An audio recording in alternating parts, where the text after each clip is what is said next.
Use the quadratic formula to solve 8x squared plus x minus 9 equals 0. In this case, a equals 8, b equals 1, even though the coefficient isn't written in, we know that there's a 1 on 1x, and c equals negative 9. And once we've identified the values of the coefficient, we can substitute everything into the quadratic formula. We have x equals the opposite of b, in this case that's negative 1, plus or minus the square root of b squared, well 1 squared is 1, minus 4 times a, which is 8, times c, which is negative 9, all over 2 times a, which is 8.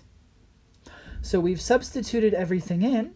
Now we need to see what happens under the radical.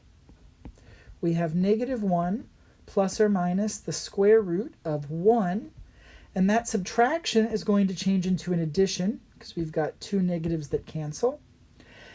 And then 4 times 8 times 9 is 288, which is best done with a calculator. And that's all over 2 times 8, which is 16. Now we want to add 1 plus 288 is 289. So we're going to have 289 in that radical. And the square root of 289 is 17. How did I know that? I own a calculator. Please use your calculators with calculations like these. If you do things by hand, you are much more likely to make mistakes. So we have x equals negative 1 plus or minus 17 all over 16.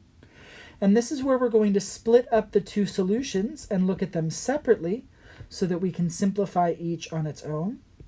So we're going to have negative 1 plus 17 over 16, or x can be negative 1 minus 17 over 16. Let's look at the first one. Negative 1 plus 17 is 16. So we have 16 sixteenths, which is just 1. For the other solution, negative 1 minus 17 is negative 18. And negative 18 sixteenths reduces by 2. When we reduce by 2, that gives us negative 9 over 8. And so we have our two solutions, x equals 1 or x equals negative 9/8. And that's our final answer.